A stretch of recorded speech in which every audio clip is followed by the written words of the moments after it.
Dennis Grumbine was born October 15th, 1947, in Myerstown, PA, at his family farm. Mr. Grumbine's parents were Harold and Edith Grumbine.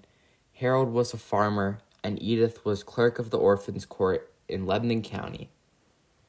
Mr. Grumbine said that it was quite popular to get drafted at the time. As he stated, it was not unusual. Again, all my friends that were my age and in school got a draft notice, and that gave them a date when they had to appear.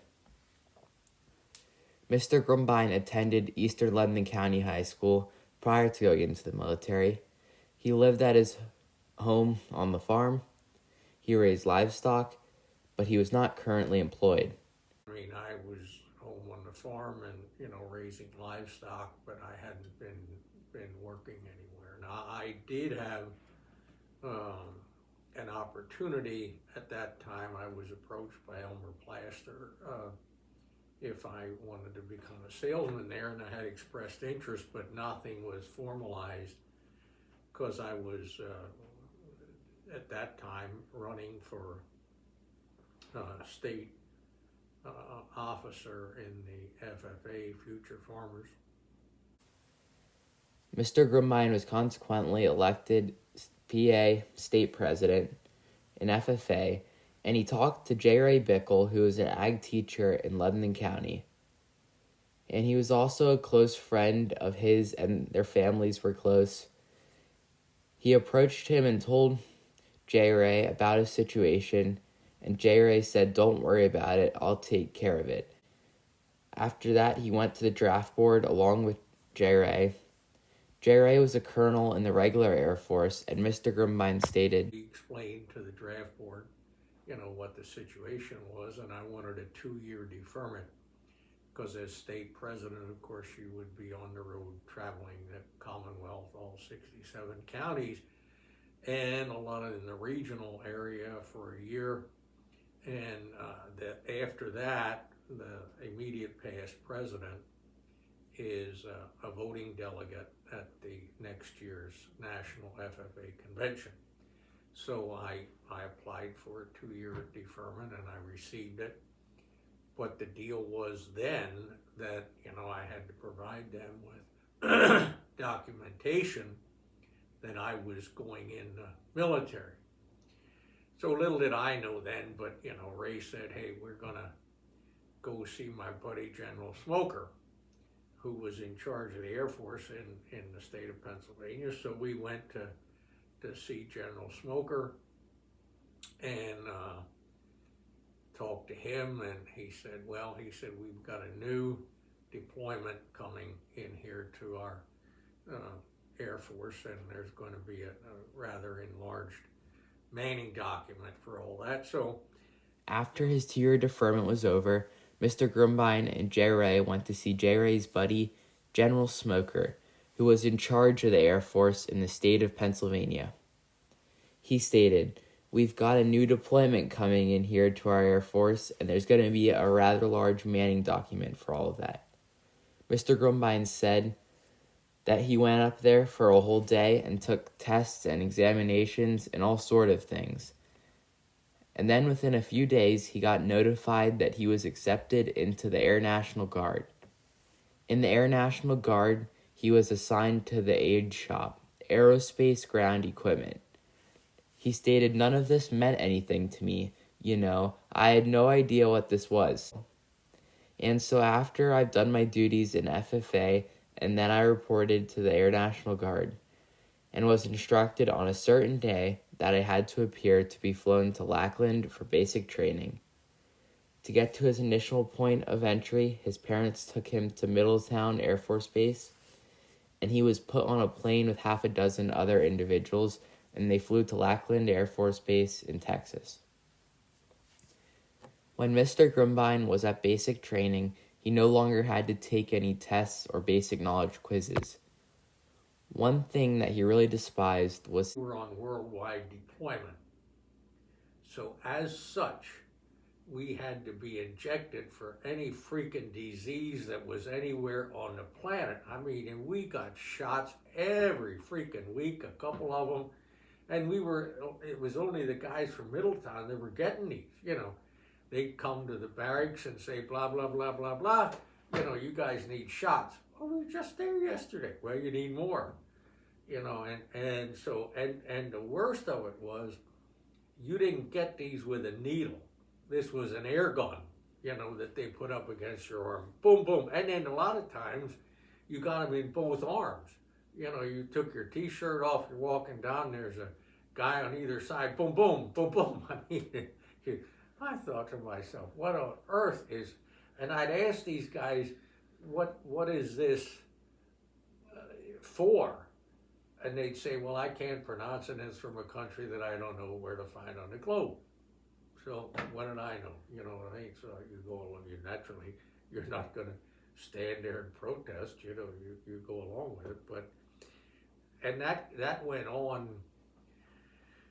even after we left Lackland up to Chanute. I mean, my goodness, I don't know where my record is, but we had a book that we had to carry with us, with all the injections and that sort of thing, and blood testing and blood types, and this was a lot of stuff. One of the hardest parts of the military lifestyle for Mr. Grumbine to adapt to was when he was at Chanute Air Force Base in Rantoul, Illinois. We were out at Chanute. It was winter time. We were there all winter. And if memory serves me right, I think I was there about 9 months. And, Rantoul, Illinois, it's flat as a pancake. The barracks were old barracks, no insulation in them or anything. I mean, these suckers were cold, little furnace, and there was a shower at the end. Sometimes the shower froze up. I mean, it was terrible. And, but hey, we were all young guys, and we did it, and it created memories. Dennis also stated, but when we were there, we were on shift school, so we marched to school. We formed every morning. He thinks it was about 5 in the morning. He stated, snowing or blowing, it didn't matter. Mr. Grumbine was a squadron commander out there, and he carried flags, and they had a cadence, and he said the guys would holler at him because of how cold it was, but he said, what am I going to do?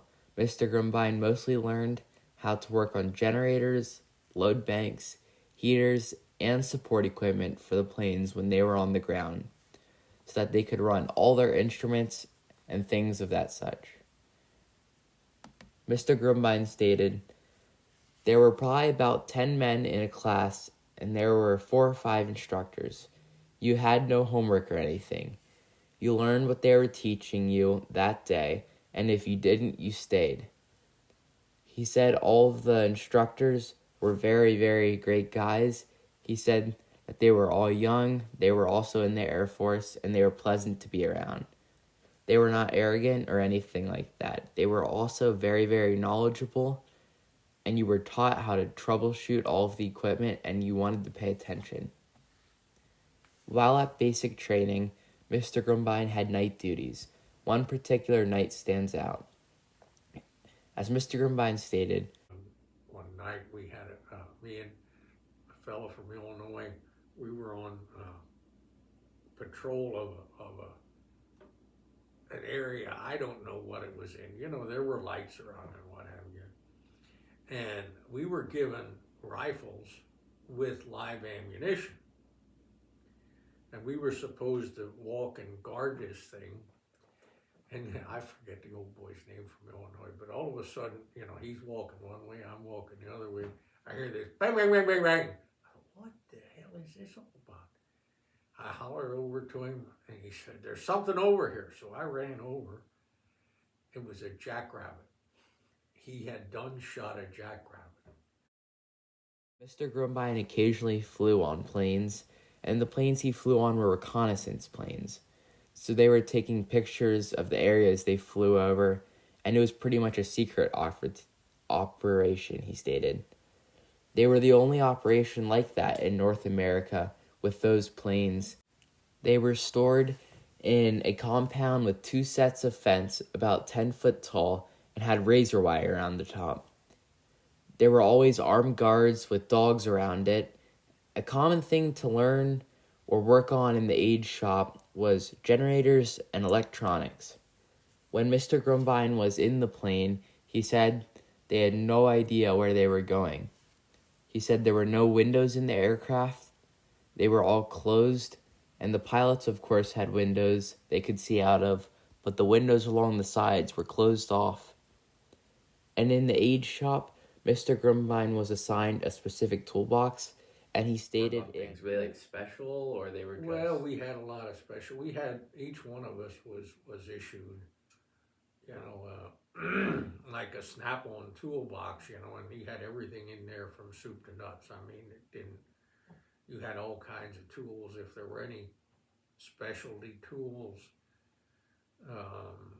that would have only been used in the shop to repair something, they were in the shop. But you had a full toolbox. There was nothing missing. When Mr. Grumbine was at Chanute Air Force Base, he could get mail to communicate with family and friends. While at Lackland Air Force Base, there were phones available during his free time. During his free time, he often went to the NCO club, that stood for non-commissioned officers, to shoot pool and throw darts and do things like that. He had a top secret security clearance since he worked around secret reconnaissance planes.